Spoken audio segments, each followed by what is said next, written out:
حضرت بہلول دانا رحمۃ اللہ علیہ نے حضرت جنید بغدادی سے پوچھا، شیخ صاحب کھانے کے آداب جانتے ہیں؟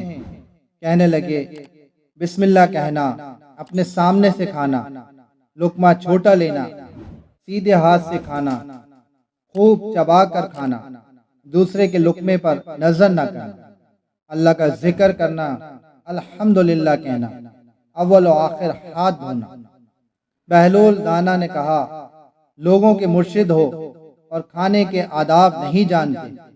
اپنا دامن کو جھاڑا اور وہاں سے اٹھ کر آگے چل دیے۔ شیخ صاحب بھی پیچھے چل دیے۔ مریدوں نے اصرار کیا کہ سرکار وہ دیوانہ ہے، لیکن شیخ صاحب پھر وہاں پہنچے۔ بہلول نے سلام کا جواب دیا اور پھر پوچھا، کون ہو؟ کہا، جنید بغدادی، جو کھانے کے آداب نہیں جانتا۔ بہلول نے پوچھا، اچھا بولنے کے آداب تو جانتے ہو؟ جی الحمدللہ۔ متکلم مخاطب کے مطابق بولے، بے موقع، بے محل اور بے حساب نہ بولے، ظاہر و باطن کا خیال رکھے۔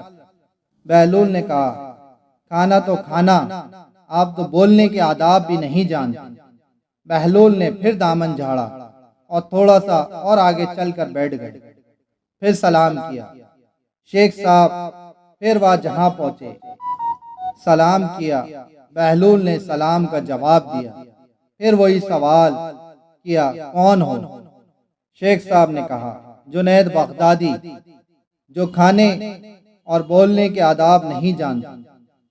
بہلول نے، اچھا سونے کے آداب ہی بتا دیں۔ کہا، نماز عشاء کے بعد ذکر و تسبیح، سورت اور سارے آداب بتا دیے جو روایات میں ذکر ہوئے ہیں۔ بہلول نے کہا، آپ یہ بھی نہیں جانتے۔ اٹھ کر آگے چلنے ہی چاہتے تھے کہ شیخ صاحب نے دامن پکڑ لیا اور کہا، جب میں نہیں جانتا تو بتانا آپ پر واجب ہے۔ بہلول نے کہا کہ آداب بتا رہے ہیں وہ فرع ہیں اور اصل کچھ اور ہے۔ اصل یہ ہے کہ جو کھا رہے ہیں وہ حلال ہے یا حرام۔ لقمہ حرام کو جتنا بھی آداب سے کھاؤ گے وہ دل میں تاریکی ہی لائے گا، نور و ہدایت نہیں۔ شیخ صاحب نے کہا، جزاک اللہ۔ بہلول نے کہا، کلام میں اصل یہ ہے کہ جو بولو اللہ کی رضا اور خوشنودی کے لیے بولو۔ اگر کسی دنیاوی غرض کے لیے بولو گے یا بیہودہ بولو گے تو وہ وبال جان بن جائے گا۔ سونے میں اصل یہ ہے کہ دیکھو، دل میں کسی مومن یا مسلمان کا بغض لے کر یا حسد و کینہ لے کر تو نہیں سو رہے، دنیا کی محبت، مال کی فکر میں تو نہیں سو رہے، کسی کا حق گردن پر لے کر تو نہیں سو رہے۔